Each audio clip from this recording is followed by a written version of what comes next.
Bonsoir à tous et bienvenue sur Monaco Info pour cette nouvelle édition dont voici tout de suite les titres. Vente record pour les sapins d'Action Innocence Monaco à l'Hôtel de Paris. Les vitraux de la chapelle des Carmes s'offrent une deuxième jeunesse. L'espoir au cœur de la nouvelle exposition de la galerie L'Entrepôt. Et nous refermerons cette édition avec le Focus Info de ce jeudi consacré à la COP24 qui se tient en Pologne jusqu'à demain. Un Noël pour la bonne cause, c'est tout l'enjeu de cette vente aux enchères de sapins au profit de l'association Action Innocence Monaco. Une vente qui existe depuis près de 15 ans et qui a rencontré cette année un franc succès. Reportage.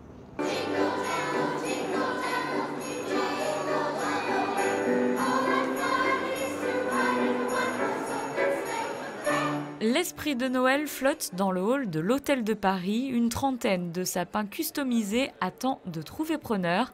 Féeriques, gourmands, luxueux ou remplis de surprises, il y en a pour tous les goûts. Ils sont vendus aux enchères pour l'association Action Innocence Monaco qui lutte pour préserver la dignité et l'intégrité des enfants sur Internet. Les fonds sont reversés intégralement donc à Action Innocence puisque nous avons des frais, nous avons des psychologues qui vont dans les écoles et les formations sont gratuites, les écoles de la principauté et les écoles dans les communes limitrophes également. C'est je crois la meilleure vente que nous ayons fait depuis 14 ans et vraiment la générosité ce soir a été merveilleuse. Et je suis vraiment très heureuse de cette vente. Les enchères allaient de 2 500 € jusqu'à 12 000 € pour le sapin offert par la Maison Cartier. Sous les sapins se cachaient souvent de prestigieux lots, soins bien-être, œuvres d'art ou encore dîners dans des restaurants étoilés de la Principauté. Tous ont trouvé preneur. Ça fait maintenant près de 15 ans que je dirige la vente aux enchères des Actions Innocence. Et c'est une des soirées les plus actives que j'ai eues depuis longtemps. On avait eu des années un peu plus calmes. Et là, c'est une année vraiment active. La salle était vraiment réactive. Les gens étaient prêts à mettre des enchères. Tout le monde a joué le jeu, même Monseigneur, c'était formidable. Effectivement, le prince Albert II a lui aussi contribué à obtenir cette somme record de 174 800 € en achetant l'un de ses sapins customisés. Et un gourmand au grand cœur n'a pas hésité à dépenser la somme de 11 000 € pour le sapin Ferrero Kinder, un geste généreux qui annonce des fêtes pleines de douceur. Et dans le reste de l'actualité en bref et en images. C'était Noël avant l'heure pour les enfants de la crèche garderie Rosine Samori ce jeudi matin. Une cinquantaine d'enfants ont participé au spectacle qui s'intitulait Nuit étoilée de Noël à Monaco. Une représentation devant des spectateurs bien particuliers, le souverain, président de la Croix-Rouge monégasque, et son épouse. Le couple princier a distribué par la suite des cadeaux et des chocolats aux enfants. On reste dans les traditions de Noël. Vous pouvez acheter vendredi et samedi encore au centre commercial de Fontvieille les brioches de Noël au profit du Kiwanis Club. Un nouvel accès piéton souterrain à la gare de Monaco vient d'être inauguré par le prince Albert II. L'objectif de cette liaison de 80 mètres est de réduire la circulation piétonne en sortie de gare sur la traversée du pont Sainte-Dévote. Pour info, la gare de Monaco est la deuxième gare la plus fréquentée de la Côte d'Azur après Nice, avec en moyenne chaque année 6,7 millions de voyageurs.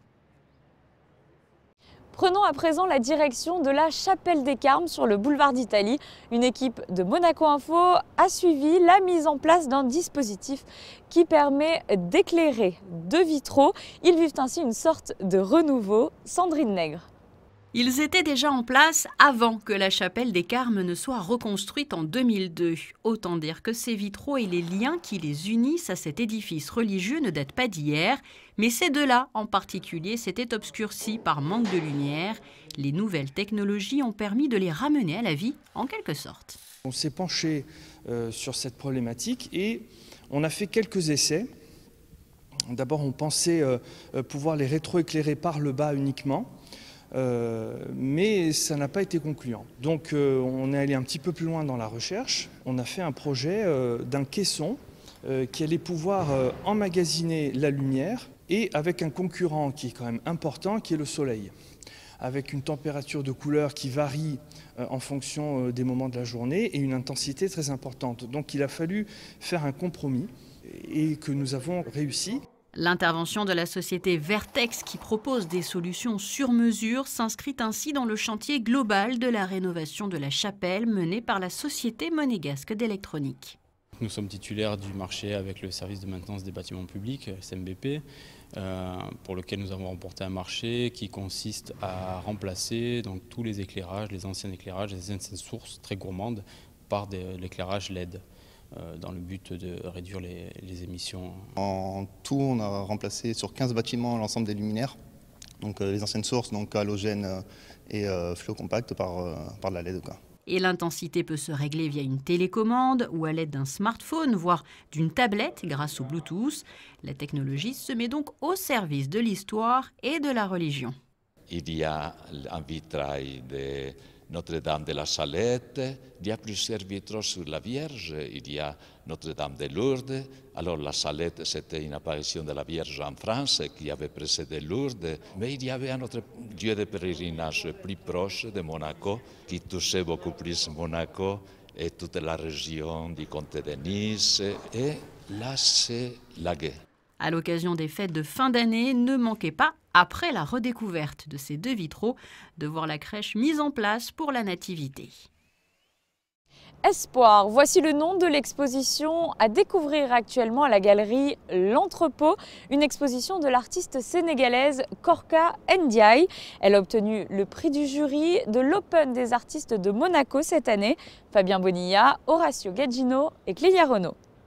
25 toiles sont exposées en ce moment même à la galerie L'Entrepôt, rue de Millau. Pas de cadre superfétatoire, l'artiste Korka Ndiaye va à l'essentiel, un tissu en lin, avec par-dessus de la broderie, de la peinture et parfois quelques perles et paillettes. Cette exposition s'appelle tout simplement Espoir. L'espoir, c'est le rêve qui m'a donné l'espoir de vivre. La renaissance, l'espoir de gagner, l'espoir de convaincre et enfin l'espoir d'être accepté comme telle. Finalement, c'est qu'elle a compris spontanément qu'avec l'espoir, on pouvait dépasser les frontières qui étaient le thème de l'Open des artistes. Au fond, avec l'espoir, elle nous apporte 2 choses. La volonté de bouger, de se transformer, d'aller où on veut, et même par la pensée parfois. Et en même temps, elle nous apporte l'Afrique et le Sénégal. Korka Ndiaye est sénégalaise, elle a remporté cette année le prix du jury de l'Open des artistes de Monaco avec son tableau Le rêve des frontières, d'où sa présence pour cette exposition personnelle. Je ne suis pas une artiste internationale et avec ce concours, il m'a propulsée. Il a fait de moi, maintenant au Sénégal et même un peu partout, une artiste complète alors que je touchais à tout. Je suis styliste, je suis créatrice de bijoux, accessoires de mode, je suis tout, finalement je suis rien. Mais maintenant je sais que je suis quelque chose. Merci. Espoir, l'exposition de Korka Ndiaye à découvrir à la galerie L'Entrepôt, rue de Millau, jusqu'au 21 décembre. Il est l'heure à présent de retrouver notre grand format sur Monaco Info. Il est consacré aujourd'hui à la COP24 qui se déroule jusqu'à vendredi à Katowice. En Pologne, le prince Albert II a participé à cette conférence des Nations Unies sur les changements climatiques, accompagné d'une délégation monégasque. C'est notre Focus Info du jour. Il est signé Émilie Rousseau et Thomas Deus.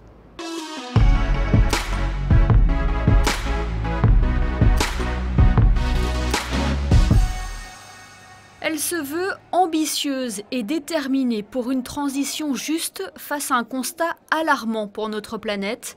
Depuis début décembre, la ville de Katowice, dans le sud de la Pologne, accueille près de 200 pays pour la COP24.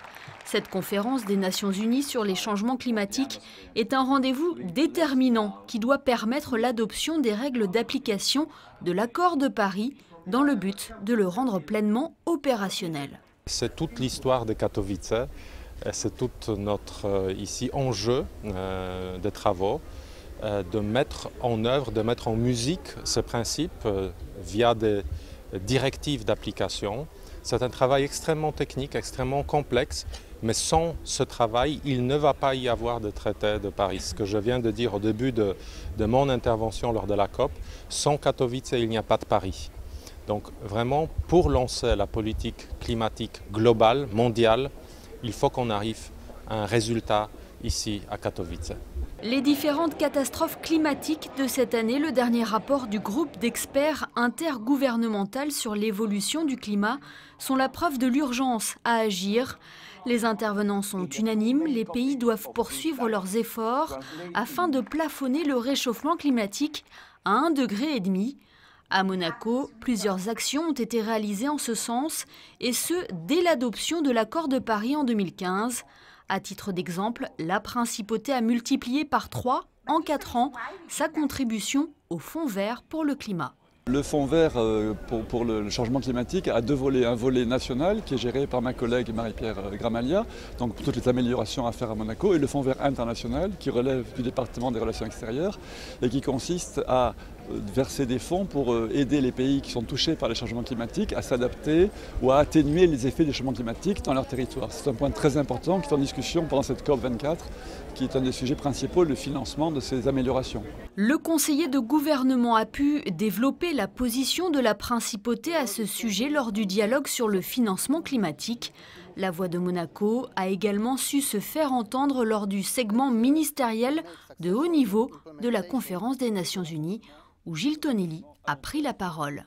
Monsieur le Président, face à l'ampleur de ce véritable défi de civilisation, je veux terminer avec un message d'espoir et un appel à considérer nos efforts de lutte contre le changement climatique comme une formidable opportunité de promouvoir la réalisation de l'ensemble des objectifs de développement durable. Épreuve de l'implication totale de la principauté dans cette COP, Gilles Tonelli a signé une convention de financement avec la Climate and Clean Air Coalition pour soutenir ses actions en lien avec le changement climatique, la qualité de l'air et la santé. Tout au long de la COP24, la délégation monégasque et notamment la direction de l'environnement a activement participé aux négociations. À noter qu'une part de ce travail s'est faite au travers du groupe d'intégrité environnementale dont Monaco est membre, aux côtés de la Géorgie, du Liechtenstein, du Mexique, de la Corée du Sud et de la Suisse. La direction d'environnement est en charge de participer aux négociations qui vont conduire à l'établissement de la feuille de route de l'accord de Paris qui va générer toutes les obligations des États pour ces prochaines années en faveur du climat, pour essayer d'atteindre l'objectif de garder le réchauffement climatique en dessous de 1,5 degré. La COP24 à Katowice, ce sont également plusieurs conférences en parallèle aux segments et dialogues de haut niveau. Son Altesse Sérénissime le Prince Albert II s'est exprimé lors de la rencontre intitulée « Sport au service de l'action climatique ». Il a souligné le fait que les grandes lignes de la COP sont en adéquation avec l'agenda 2020 du Comité international olympique. Le souverain, président de la Commission de la durabilité et de l'héritage du CIO, a invité également le mouvement sportif à mener cette lutte face à l'urgence climatique. Je crois que beaucoup de fédérations internationales, beaucoup de comités nationaux olympiques, mais aussi beaucoup de clubs professionnels et d'associations sportives différentes à travers le monde, eh bien, commencent à prendre conscience de cela et mettent la lutte contre les changements climatiques au cœur de ce qu'ils font. Et donc c'est très très important parce qu'on ne peut rien faire tout seul, et bien d'inclure toutes ces instances et toutes ces parties, toutes ces initiatives et de les fédérer pour aider les Nations Unies, mais tout l'ensemble des instances qui luttent contre les changements climatiques. Les hivers doux, l'enneigement incertain, les températures en hausse ou les conditions météo imprévisibles, la pratique sportive est déjà fortement affectée par les changements climatiques. Le Comité international olympique, intervenant lors de cette rencontre, s'implique depuis plusieurs années déjà en faveur de l'environnement. Le développement durable est un des piliers fondamentaux de la nouvelle feuille de route du mouvement olympique. Et à ce titre, le CIO s'engage aujourd'hui encore plus fortement dans l'action climatique, avec tout le mouvement sportif derrière lui, que ce soit les fédérations internationales, les comités nationaux olympiques et les athlètes. Et pourquoi c'est important? Parce que nous sommes à la fois contributeurs d'émissions de carbone et nous sommes aussi affectés par les changements climatiques. D'où notre engagement extrêmement concret. Et aujourd'hui, nous avons annoncé l'apparition de 2 guides, l'un pour les Jeux olympiques et l'autre pour le mouvement olympique. Alors que la COP24 s'achève le 14 décembre à Katowice, la principauté restera attentive aux discussions concernant la santé des océans. En effet, Monaco accueillera en septembre 2019 la réunion du GIEC sur le changement climatique, les océans et la cryosphère, durant laquelle sera adopté le rapport spécial. Voici pour l'essentiel de l'actualité en principauté, un mot de météo à présent. Vendredi, du soleil le matin, laissant place à des nuages l'après-midi. Il fera de 6 à 10 degrés. Samedi, le temps sera à peu près identique. Plus de soleil le matin et plus nuageux au fil de la journée. Comptez de 5 à 10 degrés.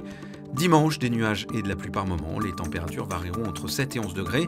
Le temps sera changeant en début de semaine prochaine avec des éclaircies lundi et mardi et de la pluie à partir de mercredi. C'est la fin de ce journal, merci de nous avoir suivis. Je vous rappelle que vous pouvez retrouver également toute notre actualité sur les réseaux sociaux et notre site internet. Bonne soirée à tous.